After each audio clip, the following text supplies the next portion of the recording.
위증교사 혐의 재판 1심 선고를 앞둔 이재명 민주당 대표 관련 소식입니다. 이 대표가 선고를 앞두고서 자신의 무죄를 주장하는 이 피고인 진술서, 이걸 재판부에 제출했다고 합니다. 이미 결심 공판 끝났고요. 그 자리에서 이 대표는 피고인으로서 최후 진술까지 다 한 것으로 알려졌죠.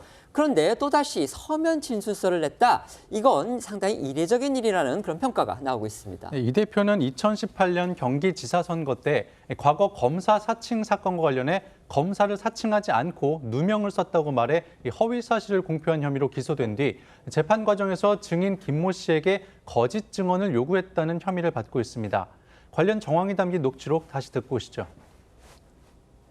핵심은 김 비서관이 좀 도와줬으면 하는 거는 KBS하고 시장님 측이 어쨌든 이 문제에 대해서 많이 상의했고 가능하면 도감이 있었다는 얘기를 해주면 제일 좋죠.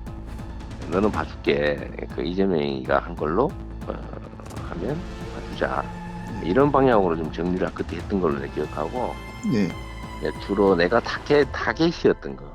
있는 대로 어차피 세월은 다 지났잖아요. 너무 오래돼서 기억도 사실 크게 기억도 잘 안 납니다. 사실은 안 나는데. 아무튼 필요하신 부분. 이 사건이 매우 정치적인 거래가 있는 그런 사건이었던 걸로 기억된다. 정도. 좀 전체적으로 한번 얘기를 해주면 크게 도움이 될 것 같아요. 예, 어떤 식으로 방향을 잡았으면 좋겠어요. 그러시죠. 예. 제가 얘기해놓은 내용들 있으니까 그거 한번 보십시오. 한번 예, 보시고. 예. 제가 거기에 맞춰서 검찰은 이 대표가 김 씨에게 전화해 유리한 취지로 말해달라고 위증을 요구한 혐의가 있다고 보고 있고요.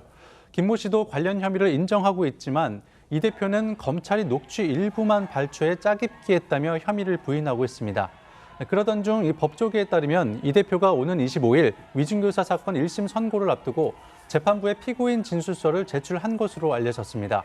이 대표가 직접 작성한 A4 16페이지 분량의 진술서에는 검찰에 대한 비판과 자신의 무죄를 주장하는 내용이 담긴 것으로 전해졌는데요. 채널A에 따르면 이 대표는 진술서에서 위증을 한 걸로 지목된 김모 씨가 스스로의 기억에 따라 자발적으로 진술했다고 주장하면서 이런 정황이 담긴 통화 녹취가 있는데도 검찰이 증거로 제출하지 않았다며 증거 조작이자 은폐라고 비판했습니다. 선거법 위반 사건부터 이 대표의 1심 선고가 이제 계속 예정이 돼 있습니다. 15일 날 먼저 선거법 위반 사건의 선고가 나오죠. 이를 앞두고서요, 민주당은 당 차원에서 이 대표의 사법 리스크를 전담 대응하는 사법정의 특별위원회, 이런 조직을 출범시켰습니다. 이미 민주당 안에는요, 검찰 독재 정치 탄압 대책위원회라는 조직이 있죠. 그런데 이 대표를 엄호하기 위해서 사법정의라는 그런 거를 명칭에 포함시켜서 어떻게 보면 법원을 정면으로 겨냥하는 듯한 그런 조직을 또 출범시킨 겁니다. 특히 문제가 되고 있는 게 있습니다. 이 위원장을 맡은 전현희 최고위원이요, 이 조직의 출범 이유를 설명하면서 이렇게 얘기했습니다.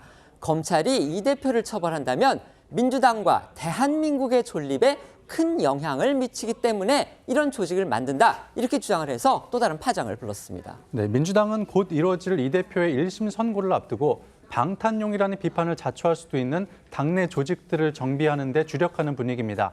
사법정의특별위원회 위원장을 맡은 전현희 최고위원이 어제 출범식에서 밝힌 발언 먼저 듣고 오시죠. 사건의 남용을 통해서 정적 죽이기를 하는 것과 다름없다. 허위사실 공표죄로 처벌을 받는다면 민주당의 가장 유력한 대선 후보의 이 출마를 원천적으로 차단함으로써 민주당의 존립, 그리고 더 나아가 대한민국의 존립에도 매우 중대한 영향을 미칠 수 있는 그런 사안입니다. 민주당은 앞서 지난 9월에도 이 대표를 향한 정치검찰의 탄압을 막겠다며 검찰 독재 정치탄압 대책위원회를 출범시킨 바 있죠. 관련해 전현희 위원은 사법정의 특위가 이 대표의 억울함과 진실을 알리는 데 목적이 있다고 주장했지만 사실상 재판부를 압박하기 위한 의도라는 지적이 여당을 중심으로 제기되고 있습니다. 특히 전 위원장이 개인 비리로 기소된 이재명 대표를 감싸겠다며 민주당과 대한민국의 존립까지 운운한 건 도를 넘었다는 지적을 받기에 충분해 보입니다. 이 대표가 공직선거법과 위증교사 혐의 1심 선고를 앞둔 상황에서요, 당내의 대표적인 비명계 주자들로 평가되는 분들이죠. 김동연 경기지사, 그리고 김경수 전 경남지사가 독일에서 최근에 비공개리에 회동한 사실이 한 언론을 통해서 보도돼서 눈길을 끌고 있습니다. 민주당의 사실상 이재명 일극체제가 됐다 이런 평가가 많은데 그런 상황에서 이 대표의 1심 선고 결과에 따라서 전국이 요동칠 경우에 이 당내의 대항마로 꼽히는 두 사람이 이렇게 민주당 내 새로운 중심축으로 작용할 수 있는 그런 상황이 예상되기 때문입니다. 네, 문화일보의 보도인데요. 이 김동연 경기지사와 김경수 전 지사가 우리 시간으로 지난 2일 독일에서 3시간 정도 비공개 회동을 가진 것으로 전해졌습니다.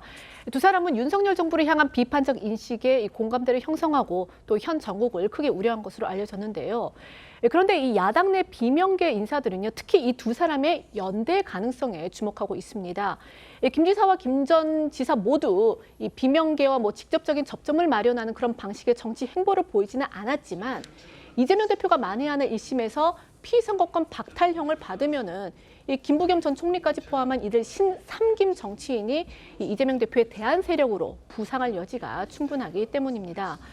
친명계 대부분은 아직까지는 이 대표의 1심 선고가 어떤 식으로 나오든 간에 리더십에는 큰 타격이 없을 것이다라는 입장을 고수하고는 있지만 이 대표가 이 대선까지 완주하지 못할 가능성이 생기면은 이 야당 내 역학 구도도 좀 어떤 변화를 겪게 될지 누구도 장담할 수 없다 이런 분석이 나옵니다.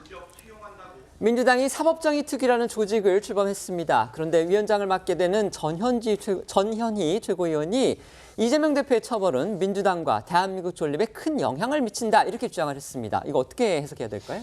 법원에서는 법적인 문제로 다퉈야 되겠지만 결국 국민의 인식선에서의 또 다른 다툼이 또 있는 것 아니겠습니까? 특히나 어제 이재명 대표가 검찰이 의도적으로 자신들에게 불리한 녹취가 나왔는데 김진성 씨와 변호사가 통화했던 녹취입니다. 근데 거기에는 위증교사를 하지 않았다라는 내용이 나오는데 그 녹취를 의도적으로 법원에다가 제출을 하지 않았다는 겁니다. 이러한 방식으로 결국에는 유리한 것만 짜깁기 해가지고 법원에다 내고 뭔가 기소를 위한 기소를 한 것 아니냐라고 하는 문제 제기를 계속 하는 것이고 그러한 것들을 총괄적으로 국민들의 인식선에서 어떻게 판단을 다시 받을 거냐를 주력으로 하는 그런 조직을 만들 필요가 있다라고 생각을 해서 이렇게 민주당에서 대응책을 내고 있는 겁니다. 제가 볼 때 이 권력이 부패하는 거는 그게 당 권력이든 아니면은 국가 권력이든 그 측근의 태도에 달려 있다라고 봅니다. 더군다나 상식적으로도 아는 것이 모든 사람들이 법 앞에 평등하다라는 것인데 이재명 대표의 처벌을 하게 되면 이게 대한민국 존립에 큰 영향을 미친다는 말을 다선의 율사 출신의 민주당 국회의원이 했다라는 것이 과연 이게 애국심인지 애당심인지 아니면 대표에 대한 충성심인지 아니면 본인의 영달인지 저는 상당히 헷갈리고요. 여기에는 또 이 개인에 대한 맹목적 지지자들의 어떤 팬심 같은 것이 부패를 가속화한다고 생각하고 정말 개탄스러운 거는 이런 식의 발언이 있을 때 민주당 내에 단 한 사람이라도 이거는 지금 지나친 언어 도단 아닙니까라는 그런 내용 자기 주장이 없다라는 것 이게 과연 민주당인가라는 생각이 듭니다. 네.